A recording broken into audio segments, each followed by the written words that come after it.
made myself the biggest coffee ever, and I don't know how to drink this without spilling it. But we are here with a cozy drink, and that's all that matters. Hello friends, and welcome back to the channel. I am here with a good old cozy drink, and I am ready to talk about all of the books that I have bought recently or received recently. This is a good old big book haul. I have not done one of these, just the sit down portion, not the going out, come book shopping with me dynamic, which is very different. And while yes, super immersive, and I personally love watching those because you get an entirely different experience from going book shopping with someone or as close to it as possible, there is something so comforting to me about sitting down and just chatting about the books we have bought recently, not necessarily the entire process of it. And so I am here to talk about, I think if I counted correctly, 18 books that have made their way recently into my library, and I cannot wait to share these all with you guys. We have got a mix of everything from newer releases to special editions to really popular books to the Sanderson Kickstarter, and I'm so excited to not only show you these but also read them because all of these books sound amazing, and I have been in a little bit of a slumpy kick recently because of how many books I read in October. We've talked about it in my wrap-up. I am a bit mad on it, and so I'm hoping that new books entering my household will revitalize and make it exciting again, which it tends to be that way. And you know what else makes me excited? Surfshark VPN, the sponsor of today's video, because they have got a Black Friday deal you will not want to miss out on. So I think at this point we are all familiar with what a VPN is, but it stands for Virtual Private Network, and it is the best way to keep your online identity safe so that you can navigate the interwebs safely and not have to worry about big companies or cyber criminals stealing your information, which is honestly, if you ask me, quite terrifying. A VPN helps encrypt all of your information by switching out your real location to a new one by switching your IP address, which has a number of different benefits. One of the most well-known ones is that you're able to bypass and access different country streaming app libraries. You're also able to get better discounts and better deals and offers through using a VPN. And one of my favorite ones is, as somebody who is very mobile with their work and I often take myself out on coffee dates, I tend to connect to public and free Wi-Fi, and that makes it very easy to the people that know how to do these things, because I certainly do not, to access your information. And by switching your location with a VPN, it keeps you safe and sound while you are working. In fact, Surfshark is so confident that there is a 30-day money-back guarantee if you don't enjoy the service, or if you're not so sure you want to continue on with your subscription. So there is absolutely no risk to trying it out, but from personal experience, it's worth every second. So I'm just saying, the Black Friday deal makes everything better because you can go to surfshark.deal/Mel, and when you enter code MEL, you may be getting up to 6 additional months for free of the service and enjoy surfing on the internet with absolutely no risks and keeping yourself safe. And now we get to talk about every single book I've received recently, which is very exciting. I again have not done a book haul in so long that this feels kind of nostalgic for some reason. With the cozy drink here, it's very, very warm. I feel like it's peak cozy vibes, and I love this. So let's get started, friends. And the very first thing we have got is Assistant to the Villain by Hannah Nicole Mehrer, I believe the last name is pronounced. It also has these stunning red sprayed edges. I don't know why I had not seen this edition. I don't know if this is like the standard thing going around as a first edition, but it is so pretty with the red and the purple. I love this so much. I've heard amazing things about this book. I also know that the author wrote the entirety of it sharing the journey on TikTok, which I think is super, super cool. I've personally not seen any of the TikToks or any of the material going around, but I have seen people read this and love this, so that makes me really, really excited. And this was actually a birthday present from one of you guys, from Simone, so shout out to Simone, who sent this over very, very kindly. Thank you so much. And I love that we are finally getting, I guess, like a hero-villain romance. I don't know how much of a hero our main character is going to be, but based on the premise, it seems that way. Or at the very least, she is not villainous by nature, and that dynamic is something I've been looking for so long in books, because I tend to consume it more in fan fiction, but I find that in traditional published media, it's harder to find. I've heard that this is very much cozy fantasy, which I love at this time of year, so I do think I'm going to read this before the year ends. And we follow Evie, who is the main provider of her family, except that at the moment that the book starts, she doesn't have a job, and so she is desperately seeking one in order to provide everything she has to. And she does find a job offer provided by the villain of the kingdom, and because she cannot be picky, she decides to say yes to it and start the new job. And and there are several different complications, starting by the fact that she is the assistant to the villain, and there are hanging skulls and heads and mayhem and evil things happening all the time. There is also an evil that may top off the villain in this book, so therefore she has to get that handled to make sure that he makes it out alive and that the kingdom stays safe. And on top of all of that, she actually has a crush on her boss, which is the very last thing she needs in this scenario. It sounds hilarious. It sounds like a good time. I'm so excited about these next two. I have not gotten the third book yet, because I did order 3 of them, and those are Hopeless and Heartless by Elsie Silver. I recently read Powerless by her and I absolutely loved it. It was very nearly a 5 star, so I'm hoping that one of these two will do the trick. But based on you guys' recommendation and your insistence, I also got Reckless by Elsie Silver. I know in Reckless we follow a bull rider, Theo, that everybody has been saying great things about. I don't know anything about that one. I had initially said I was not going to buy it, not gonna read it, but you guys had me convinced because everybody's saying they consider that to be the best one. But I also got Heartless. I'm not sure what number this is now because they don't say the numbers anywhere. I think this is book 2. I'm pretty sure because I think Powerless is book 3. If my math serves me correctly, I think that is the order of things. And in this one, we have got the single parent trope, which you guys know I love. And in this one we have got Cade, the single parent, and Willa, who is the nanny he contracts to look after his kid. Except that, as the back says, working as a nanny for the world's grumpiest single dad should have been simple. Except I can't keep my eyes off him and he can't keep his hands off of me. Sign me up for that one. Thank you so much. Thank you for coming to the TED Talk. I did see obviously like glimpses of Cade and Willa in Powerless because I read them out of order. However, I can't wait to read the origin story. I have been told that I'm really going to enjoy this. And then we have got Hopeless, which I am kind of matching today. Hello. And this is the newest installment to the series. I don't know how many more books there are supposed to be coming, but I did also get this one because I've also heard great things about this. And just based on the plot of Powerless, which Bo is not featured on too strongly, there is a side plot that includes Bo that does affect one of the main characters very, very strongly. And just based on that reaction alone and the glowing words people have got for Bo in Powerless, it made me really curious to read his story as well. This is an age gap romance, which I know a lot of people don't necessarily love. I personally don't mind it. I think it's got a lot more to do with the maturity of both of the characters and making sure that there aren't any power dynamic and imbalances at play. And so I hope that I end up enjoying that side of the plot, but we also have a fake dating, fake fiance situation because our main characters, Bo and Bailey, are pretending to be in a relationship. I don't know exactly why, but everybody does believe them to be engaged and it kind of goes from there. He is 35, she is 22. Again, not everybody's cup of tea. I personally enjoy reading about it if it's done well, and so I can't wait to see what Hopeless has got to bring to the table. Switching it up real quick to show you guys an arc that I recently got from Celadon Books, and that is Like Happiness by Ursula Villarreal Mora. It sounds so good. It is set in Chile in 2015, and we follow our main character Tatum as she is living a perfect life. She moved countries, she loves where she's living, she loves her partner, and she feels like everything is at its ideal right now. More than anything, she loves that this new life she has got is the perfect aid to forget the decade she lived in New York City orbiting the super famous author M. Dominguez. Except that things start crumbling down for Tatum once an interviewer reaches out to her because there have been some recent allegations made against Dominguez that they want to corroborate, and they know that these two have a past together. And so this very perfect life she has constructed for herself is going to very quickly be shaken up.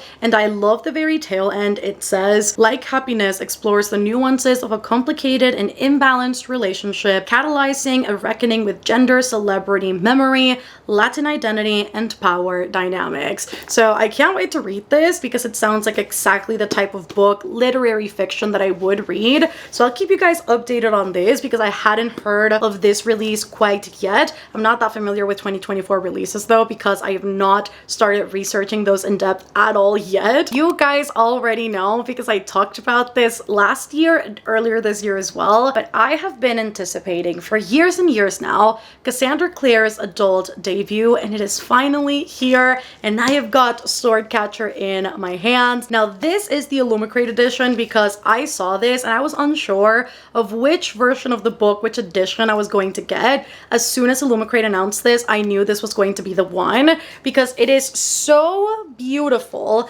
We have got some really, really stunning sprayed edges, but then boom, you have got stained glass stenciled edges. I know stenciled edges are not everybody's cup of tea, but I personally really love them. We have got custom end papers. Always love, I'm a sucker for them. And then we have got another one at the back featuring our female main character. And then the actual hardcover also has some really pretty designs. The spine though is one of my favorite things about the book. It makes it almost look like a classic. It looks so stunning and I cannot wait to read this because I, at this point, don't know what to expect, and I don't know, based on the starter things I heard about this book, I don't know how much it has changed throughout the years, and so this is very exciting. Like, I finally have it, it's finally here, it's finally out. And I think specifically for Cassandra Clare, she has obviously always written YA, and so seeing her kind of step outside of that, it's very exciting. I've been reading Cassandra Clare's books since I was 12 years old, so it's been 12 years of my life reading this author's books. So the book is set up in a way that in the city-state of Castellan, which is the main setting, nobles and criminals have got one thing in common, and it's that they're both searching for the next thrill of power and wealth. And our main character, Kel, knows that this has never been the life for him, except that then he is stolen by the royals to pose as the crown prince's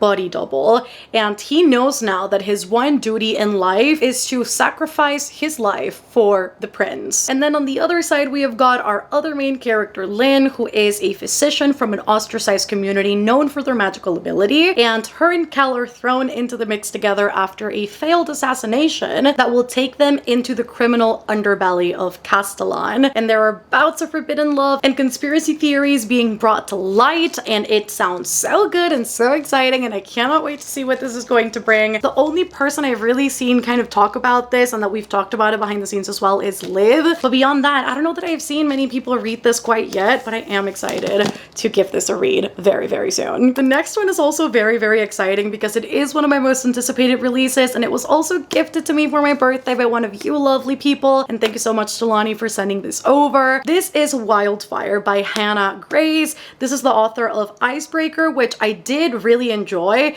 wasn't like the best book ever, and I did have some qualms with it, but it was truly so very entertaining. The smut was really, really good, and I really enjoyed the romance, and so I'm quite excited about Wildfire, and hopefully this will be even better than Icebreaker because I really do think it has the potential to be. And so in this one, we follow Russ and Aurora as they have a one-night stand, except that Miss Aurora does not believe in staying the night and sleeping in the same bed afterwards, and so she decides to escape, save herself the mystery, the shame, and the everything and anything in between. And she thinks she is never going to see Russ again, except that when they both make their way into their new jobs as camp counselors. And this is mostly about getting out of their very complicated home lives and dynamics, and they see each other again for the first time after their passionate one-night stand, and it goes from there. And it sounds so good. I love the summer camp counselor setting.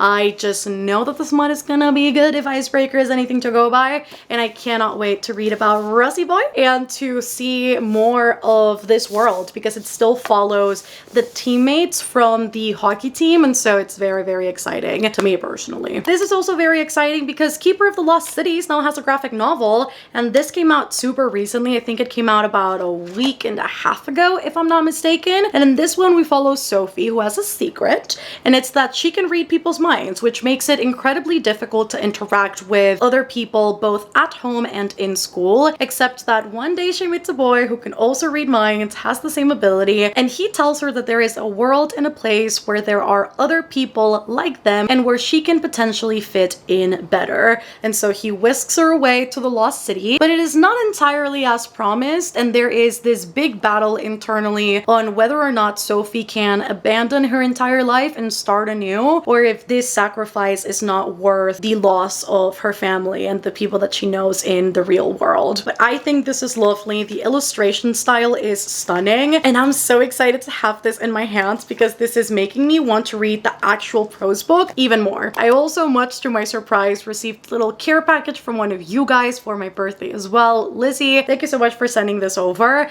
And that is these 3 books right here that I was very much not expecting. We first have got Green Glass House, which I've heard of this book for the longest time, and I have been really intrigued by it, have had it on my radar for the longest time, and yet I have not read it yet or picked it up, but it sounds really, really good. I've also heard it's like a John Wick, but for kids, like make it middle grade. And that is also quite exciting because I love John Wick. So we obviously have a Green Glass House, and it's wintertime, which means that this Smuggler's Inn doesn't take in a whole lot of people. It tends to be pretty deserted and empty around this time of year, and the adopted son of the owner, or at least the innkeeper, Milo, plans to spend the majority of the winter time just relaxing, kicking back, and not doing much. One day the bell rings, and then it rings again, and then it rings again. An array of different guests with a variety of different stories and backgrounds start popping in to Green Glass House. Objects start to go missing, and Milo is very confused as to why all of this is going down. And so Milo enlists the cook's daughter Meddy's help in order to figure out exactly what is happening at said house. And it sounds super cozy and super magical and super good. You guys know I love middle grade every once in a while, and so I'm excited to read this one because I've only literally heard amazing things about it. A book that has taken everybody by storm, and I cannot wait to read this myself and see exactly what is up with this. Everybody loves this, everybody raves about it, and I'm hoping that this will be one of those thrillers, mysteries that really hits the spot for me, and that is The Housemaid by Frida McFadden. We follow our main character that, as far as the premise synopsis goes, remains unnamed, and said main character takes care of the Winchester household. She cleans everything, picks the daughter up from school, she observes the inner house,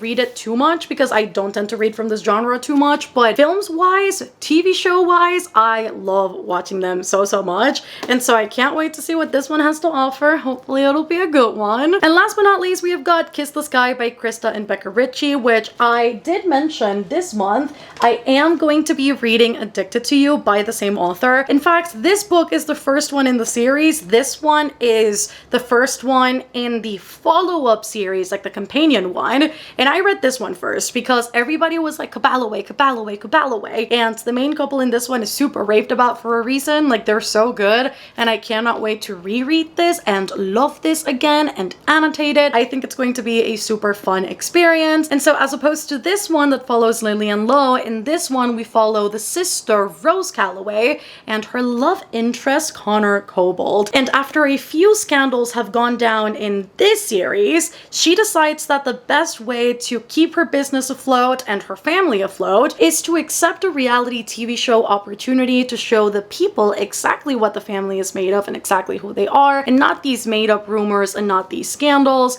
So she accepts, she drags her whole family into this, her sisters, their partners, her partner, and it goes from there. I love the partnership with Rose and Connor in this one. They truly are a power couple, intellectual equals, rivals. Everything about it is just so good. And I have heard that you see the origins of them in Addicted to You, which is why I'm so excited to get to this series, like the Addicted series. We have got another arc, this one from Simon & Schuster, and that is Where the Dark Stands Still by A.B. Poranek. The cover for this is absolutely stunning. I need us all to just admire this for a quick second. It is inspired from Slavic mythology, which I don't think I've ever read. A series or a book that focused on Slavic mythology? I don't think so. At least not as prominently as this one does. And it says that it's perfect for fans of An Enchantment of Ravens, which I really did love. And it is a YA fantasy debut. Liska knows that magic is monstrous and its practitioners are monsters. She has tried to suppress her own magic to disastrous consequences. Desperate to be free of it, Liska flees her village and delves into the demon-infested spirit wood to steal a mythical fern flower. If she plucks it, she can use its one wish to banish her powers. No one has ever returned from this quest, so when Liska is caught by the demon warden of the wood, a bargain seems better than death. 1 year of servitude in exchange for the flower's wish. I cannot wait to read this. This comes out in February of next year. It sounds so good.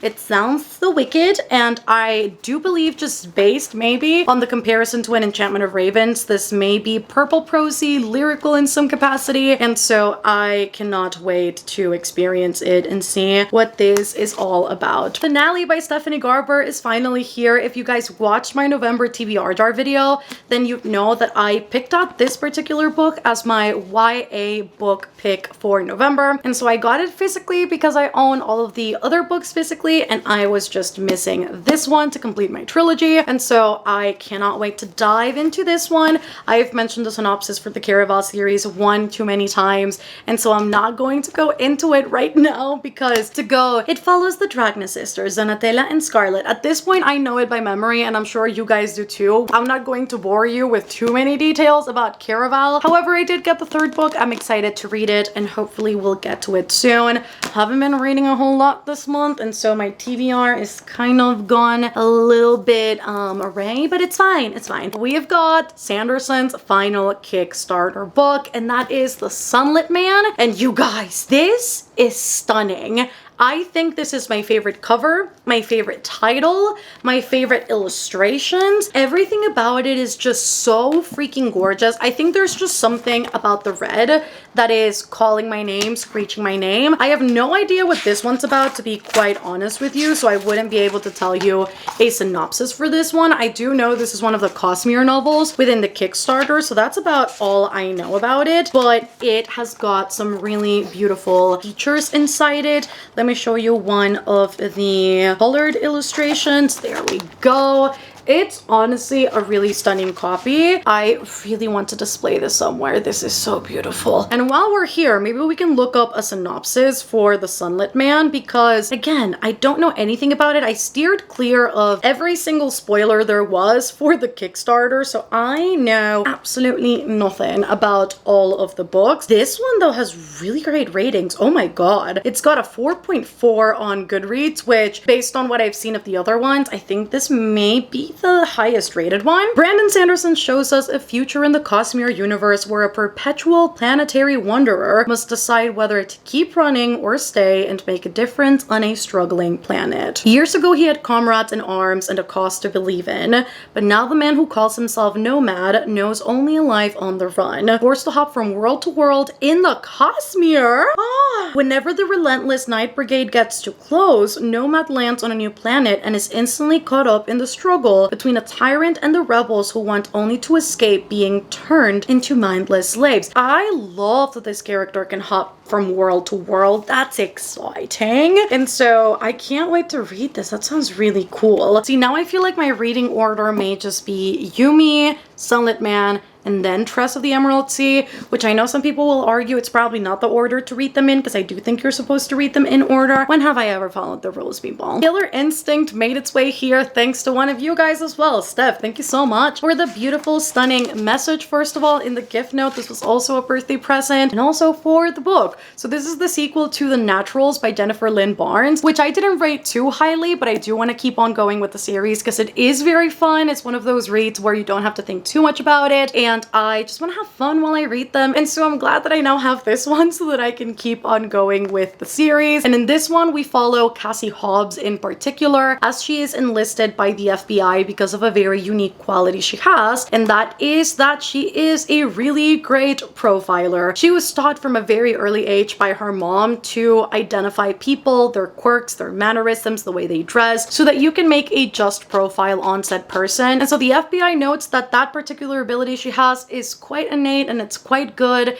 and with fostering said ability, it can get even better. And so they enlist her as one of the Naturals, which is an elite group of teenagers, quite literally, that have really good abilities like hers. And the hope is that the Naturals will be one of the best task forces in the FBI to solve cold cases, current serial killing cases. And I know in this one we have got a whole new case because we solved the last one in the last book, and so can't wait to see what this one is going to bring about. I have heard that this one is miles better than the first one, and so I'm hoping that that's the case, because again, that campy little twist towards the end I did not love in the first one, but I'm hoping that this one will be its redemption. Friends, I managed to get the Fairy Loot edition of As Long as the Lemon Trees Grow, and I am so excited about this. I do own the Book of the Month edition, but I wanted to have the special edition for this because as soon as Fairy Loot announced this, I knew I needed to have it. It's so gorgeous. The stenciled edges in particular are really what sold me, but the cover itself is out of this world, and I knew I had to get this. I haven't read it yet, but I am hoping that once I do read it, I love it, because I have heard only amazing things about the story. So we have got the stenciled edges, the redesigned cover, we have got the sprayed edges top and bottom, we have got special end papers, and even this edition, which was a reprint, because I didn't get this from the original round or from Pango, this was a reprint. I didn't think this would be signed by the author, because reprints often are not, but it is. So it was a very pleasant surprise I got when I received the copy, and it also has this beautiful, stunning foiling that at this point Fairy Loot is very much known for, so I'm very, very happy that I managed to get a copy of this. And for the synopsis, it says, I am owed a life that does not end in tragedy. A year ago, before the revolution, Salama watched her brother marry her best friend Layla and wondered when her own love story might begin. Now she works at the hospital, helping those she can, closing the eyes of those she cannot. Layla and her unborn baby are all Salama has left, unless you count Kaf, but he's an hallucination, a symptom of the horrors she has seen. Every day he urges Salama to leave, every day she refuses, until she crosses paths with Keenan, I believe his name is pronounced, the boy with the vivid green eyes who wants to stay and risk his life for everything Syria could be. Good Girl Bad Blood by Holly Jackson is next, and this was also gifted to me by Miss Kenzie, another one of you guys, so thank you so much to Kenzie for sending this over as a little birthday present. You guys definitely made for a very cheerful time when I was opening the packages earlier. After rereading A Good Girl's Guide to Murder, I was very excited to keep on going, but also hesitant to keep on going because I didn't know whether I wanted to or not. But knowing that every single book in the trilogy follows a different case that Pippa is taking care of makes me more excited to keep on going. And this one in particular has a podcast element, so it is multimedia, and that, friends, is very, very exciting. So after the infamous case of Andy Bell was resolved and settled in book 1, Pip swears that she is not a detective anymore and that she wants absolutely nothing to do with true crime and investigating and closing cases. But still, with the help of Ravi Singh, she sets up a very successful podcast that discusses the entirety of the case and their experience throughout it. And even though the podcast did go viral, she still swears that her sleuthing days are over, except that then something happens to a person that she does know, and the police is very hesitant to do anything about it. So she decides to take matters into her own hands once more. And I don't know if she discusses everything as she goes. Like, I do hope that she does. What was the book that I read that was like that? The Night Swim by Megan Golden. I absolutely enjoyed and loved the fact that the main character was investigating a case while she talked about it in a podcast. I think that it'd be interesting for this book. I don't know if that's the case, but still, it does have that mixed media element that I quite enjoy in books. So nonetheless, a girl is excited about this. And last but not least, I've got 2 books that I got from a local library because this quite recently opened and I had not been made aware of.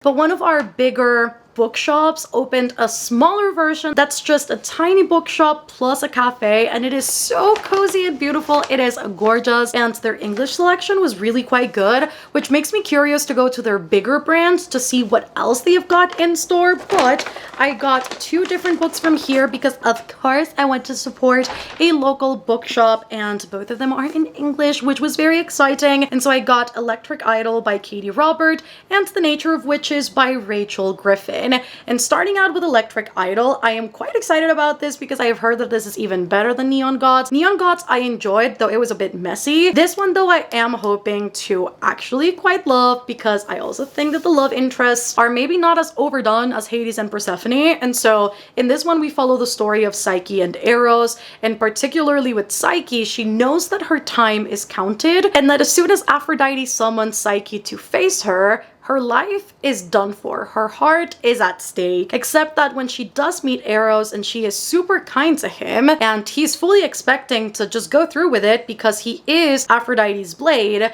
he finds himself confused at the fact that he cannot do anything about it and that he cannot bring himself to harm Psyche. And so I'm quite curious, excited, and all the things in between to read this one and see what this is about, because I have never read a Psyche and Eros retelling like this, or in general I don't know that they were present in too many retellings. And in this one we have got our main character Clara, who is an Everwitch, and in this particular magic system and world, witches have controlled the order of climate for centuries, except that quite recently it has been very difficult to do so because the storms rage harder, the winds become stronger, and everything is thrown off kilter, and Clara is truly people's only hope. As an Everwitch, her magic is tied to every single season, and the back details what happens in every single one of those seasons, but the very last, in summer, it says Clara must choose between her power and her happiness, her duty and the people she loves, before she loses song and her magic and the world is thrust into chaos.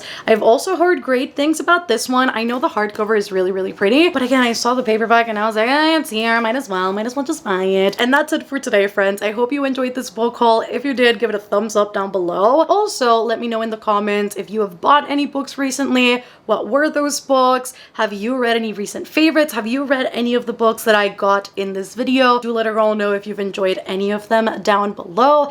And if you reach the very end, let us leave some sun emojis down below, because there's some elemental stuff in here. There's the sunlit man, there's the summer camp, sword catcher, which has got a lot of sun symbolisms, and so I would say if we leave a sun emoji if you reach the very end, it is very fitting. Don't forget to subscribe down below if you haven't done so already for more bookish videos like these, and I do have a Patreon linked down below in case you guys want to support the channel further. We do have a December readathon that's starting on December 1st, so I will say if you guys want to participate in the readathon and be a part of all of the fun, that is linked down below alongside all of my socials. Love you all so much, and I will see you on the next one. Okay.